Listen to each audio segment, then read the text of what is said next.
সামান্য একটা ভুলের কারণে এত বড় মাসুল দিতে হলো। সবাইকে স্বাগত জানাই আবার একটা নতুন ব্লগ ভিডিও দেখার জন্য। আশা করি সবাই ভালো আছেন। এটা কিন্তু রান্নাবান্না করার পরের ভিডিও। এত ঘাম দিয়েছিল কপালের টিপটা উঠে গিয়েছে। আর এই যে দেখুন, ঠোঁটের এক সাইডে এমনভাবে ইনফেকশন হয়ে গেছে যে কি বলবো। শুঁয়োপোকা জানেন তো? রান্নাঘরের পাশে একটা সজনে গাছ আছে, ওখানে প্রচণ্ড শুঁয়োপোকা হয়েছে। তো মাঝে মাঝেই টুকটাক করে চলে আসে রান্নাঘরে, আর এমন সাদা সাদা মাটির সাথে মিশে যায়, দেখাও যায় না। হঠাৎ করে উঠে গেছিলো শাড়ির মধ্যে, সেটাকে ঝাড়তে গিয়েছি, আমার হাতে কাঁটা লেগে গেছে। আর সেই টাইমে ঠোঁটের মধ্যে যেন কি একটা সরসর করে উঠলো, সরাতে গেছি আর ভুলে গেছি যে হাতের মধ্যে কাঁটাটা লেগে গিয়েছে। সেই হাতটা লেগে যাওয়াতে ওই যে কাঁটা লেগে গেল দু চারটে, কি জানি না, বুঝতে পারছি না। সাথে সাথেই এমনভাবে জ্বলে উঠলো, তারপর ভালো করে জল দিয়ে ধুলাম, একটু ঘষলাম, ব্যাস ঘষার পরেই ফুলতে শুরু করেছে। আগের দিন যতটা বোঝা যায় না, দুপুরবেলা রান্না করতে করতে ওরম হয়েছিল, পরের দিন সকাল থেকে দেখছি অনেকটাই ফুলে গিয়েছে আর ব্যথাও করছে। তো এমনি একটা পাউডার লাগিয়েছি, দেখা যাক ঠিক হয় কি না। ওর বাবা বললো মিনিমাম তোমাকে 3 দিন অপেক্ষা করতেই হবে। সত্যি কথা বলতে যে কোনো কিছু হলে দেখবেন 3 দিনের দিন বোঝা যায় যে ওটা কী পরিমাণে ঠিক হবে কি হবে না। সে যাই হোক, তেমন একটা কিছু অসুবিধা হয়নি, সেই জন্য ডাক্তারের কাছে যাওয়া হয়নি। তবে বাড়িতে একটা অ্যান্টিবায়োটিক ছিল, খেয়েছি, দেখা যাক কী হয়।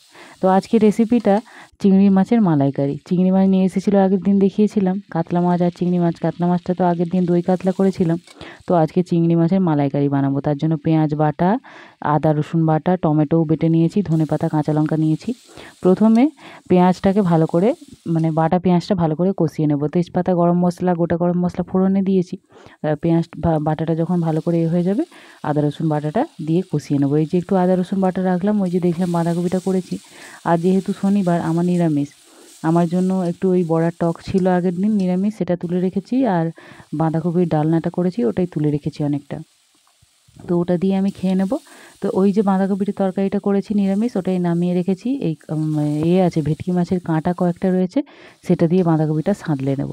আর এদিকে মালাইকারির জন্য সব কিছু করে নিচ্ছি। আদা রসুনটা কষানো হয়ে গেলে টমেটো বাটাটা দিয়ে দিয়েছি। তারপর দিলাম কাঁচা লঙ্কা। কাঁচা লঙ্কাটা দেখতে বেশ মোটা মোটা, কিন্তু ততটা একটা ঝাল না, তবে ফ্লেভারটা ভালো আসে, গন্ধটা বেশ সুন্দর। তো দিয়ে দিলাম। তারপরে যা যাবতীয় মশলা, নুন, হলুদ, লঙ্কার গুঁড়ো দিয়ে ভালো করে কষিয়ে নিয়ে যখন তেল ছাড়বে মশলা থেকে, তখন টক দই দিয়ে দিয়েছি কিছুটা। তো ভালো করে কষিয়ে নিয়ে, টক দইটা যাতে কেটে না যায় সেটারও খেয়াল রাখতে হবে। তারপর চিংড়ি মাছগুলো দিয়ে কষিয়ে নিয়ে জল দিয়ে দেবো। বেশি পরিমাণ জল দেবো না, বেশ কষা কষাই করব। আর এদিকে দেখুন, জল যখন মানে ফুটে আসবে তখন ধনেপাতা একটু দিয়ে দেবো। ধনেপাতা দিলে ফ্লেভারটা ভালো আসে আর কি। তো যাই হোক, এই গ্রেভিটা দিয়েই ভাত খাওয়া হয়ে যাবে। বেশ খানিকক্ষণ ধরে ফুটিয়ে নেব, যাতে রসটা মরে যায়, তাহলে ভালো লাগবে।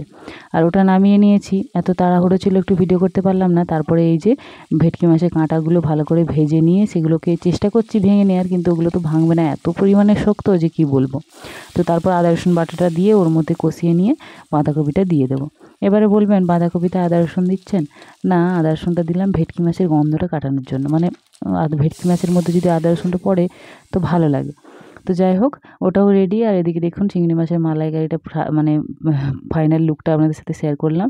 তো আজকের রেসিপিতে আছে চিংড়ি মাছের মালাইকারি, বাঁধাকপি, ওই যে ভেটকি মাছের কাঁটা দিয়ে, আর কলমি শাক ভাজা।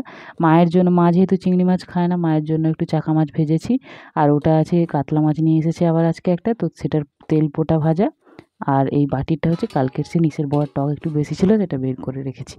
তো আজকের মেনু এতটাই। আর আমার নিরামিষ বাঁধাকপি একটু বের করে রেখেছি, মানে তুলে রেখেছিলাম। আর সত্যি বলতে আপনারা হয়তো অনেকে বলতেই পারেন একই টেবিলে নিরামিষ আমিষ রেখেছেন। সত্যি বলতে এক সাইডে ভাতের হাঁড়ি আর তরকারিটা রেখে দিয়েছি, ওই যে দেখলেন, ওটা আমি এক সাইড থেকে বেড়ে তুলে নেব। আর কিছুই ঠেকাঠেকি করে না, শুধু ওই সাইড সাইড থাকে।